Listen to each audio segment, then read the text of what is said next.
Assalamualaikum warahmatullahi taala wabarakatuh. Saya ingin berkongsi kepada anda tentang Al-Farabi, iaitu yang dikenali sebagai ilmuwan Islam kita. Al-Farabi ataupun dikenali namanya Abu Nas Al-Farabi atau dikenali sebagai Al-Farabi juga, Al-Farabius di dunia barat, merupakan salah seorang pakar sains dan ahli falsafah Islam yang hebat di dunia Turki Islam pada awal zaman pertengahan Islam.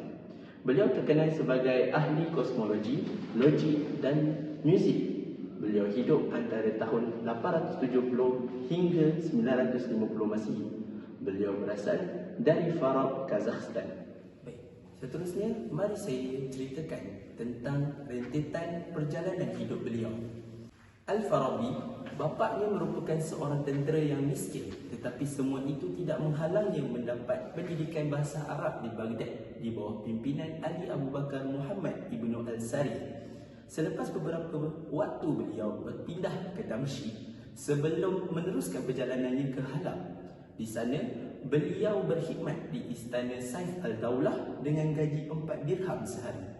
Hal ini menyebabkan dia hidup dalam keadaan serba kekurangan, tidak gilakan harta untuk menumpukan perhatian dalam menuntut ilmu, sehinggalah dia menghempuskan nafas yang terakhir pada tahun 950 Masihi bersamaan 339 Hijrah. Bismillahirrahmanirrahim. Antara sumbangan Al-Farabi dalam bidang falsafah, mantik, sosiologi dan sains serta dikenali sebagai Al-Farabius di Barat. Farab dan Bukhara merupakan tempat Al-Farabi menamatkan pendidikan awalnya, tetapi selepas itu beliau berhijrah ke Baghdad untuk meneruskan pendidikan tingginya. Beliau belajar dan bekerja di Baghdad dari tahun 901 hingga 942. Di peringkat awal kerjayanya, Al-Farabi adalah seorang qadi yang memasuk hakim. Kemudian beliau menukar profesi sebagai seorang guru. Al-Farabi menyumbang banyak perkara penting yang membawa kesan positif pada masa kini. Bidang sains merupakan sumbangan Al-Farabi yang sangat berguna kepada masyarakat dahulu dan ia masih digunakan sehingga kini oleh banyak pihak. Ia banyak digunakan dalam sistem pendidikan. Antara sumbangan beliau ialah ilmu logik, sains dan perubatan, bidang sains politik, sosiologi dan falsafah. Karya Al-Farabi. Pemikiran, idea dan pandangan Al-Farabi mengenai falsafah politik terkandung dalam karya yang berjudul Madinah Al-Fadilah. Perbicaraan mengenai ilmu falsafah zaman Yunani dan falsafah Plato serta Aristoteles telah disebutnya dalam karya Kisah Al-Ulum dan Kitab Al-Jam.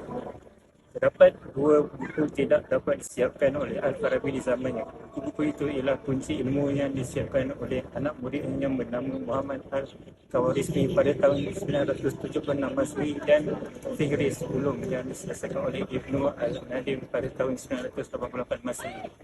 Al-Farabi juga telah menghasilkan sebuah buku yang mengandungi pengajaran dan teori muzik Islam yang diberikan judul Al-Musiqa dan dianggap sebagai sebuah buku yang terpenting dalam bidang berkenaan. Assalamualaikum warahmatullahi wabarakatuh. Saya nak bersambung berkenaan dengan Al-Hindi. Abu Yusuf Yaqub Ibnu Ishaq Al-Hindi atau juga dikenali sebagai Al-Hindi. Al-Hindi dilahirkan di Kufah, pusat pengajian dunia belajar di suatu masa. Bapanya adalah Gubernur Kufah. Sebagaimana datuk sebelumnya, Al-Hindi merupakan keturunan suku kaum Kinda yang telah berpindah dari Yaman. Puak ini telah menyatukan sebilangan suku dan mencapai kedudukan yang berkuasa pada abad ke-5 dan ke-6. Tetapi kehilangan kuasa pada pertengahan abad ke-6. Pendidikan Al-Hindi bermula di Kufah, kemudiannya di Basrah dan akhirnya di Baghdad. Pengetahuan tentang pembelajaran yang hebatnya tidak lama kemudian merebak dan Khalifah Al-Ma'mum melantik di rumah kebijaksanaan di Baghdad yang merupakan pusat yang baru sahaja ditubuhkan bagi penterjemahan teks-teks falsafah dan saintifik orang Yunani. Beliau juga terkenal dengan penulisan seni khatnya yang cantik dan pada sesuatu ketika pernah bekerja sebagai jurutulis kepada Al-Mutawakkil. Kemudian saya sambung tentang berkenaan cabaran dalam kehidupan. Apabila Al-Ma'mum meninggal, abangnya Al-Mu'tasim menjadi khalifah dan Al-Hindi dikekalkan dalam jawatannya, serta mengajar anak Al-Mu'tasim bagaimana ketika pemerintahan Al-Watiq dan terutamanya Al-Mutawakkil peluang Al-Hindi surut. Terdapat pelbagai teori mengenai ini. Sesetengah orang mengatakan kejatuhan Al-Hindi akibat persaingan di rumah kebijaksanaan. Yang lain pula merujuk kepada penyiksaan yang ganas oleh Al-Mutawakkil terhadap orang Islam yang tidak ortodoks, yang bermaksud serta bagi bukan Muslim. Malah pada suatu ketika Al-Hindi pernah dipukul dan perpustakaannya disita buat sementara. Beliau meninggal semasa pemerintahan Al-Mu'tamid. Al-Hindi merupakan seorang pakar dari pelbagai bidang pemikiran yang berbeza. Beliau merupakan pakar dalam muzik, falsafah, astronomi, perubatan, geografi dan matematik. Beliau adalah dianggap sebagai ahli falsafah Arab keturunan paling agung, walaupun sesungguhnya beliau sering dirujuk hanyalah sebagai ahli falsafah Arab. Satu dari matlamat utama falsafahnya adalah untuk menggabung kesesuaian antara falsafah dan teologi alam di sebelah dan teologi spekulatif dan diwahyukan di tangan yang lain.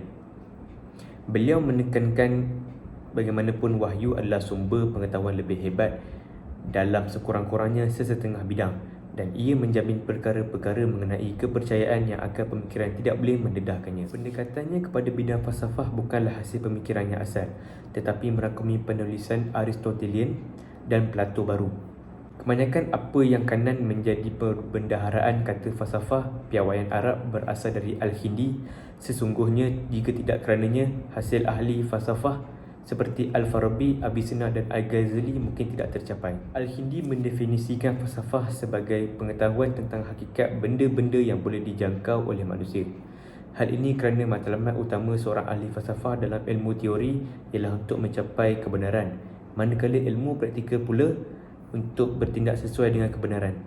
Beliau turut menghuraikan bahawa ia adalah tentang ilmu kebenaran sesuatu yang meliputi ilmu ketuhanan, ilmu keesaan, ilmu tentang sesuatu yang berguna dan cara memperolehinya, serta cara menjauhi perkara-perkara yang merugikan.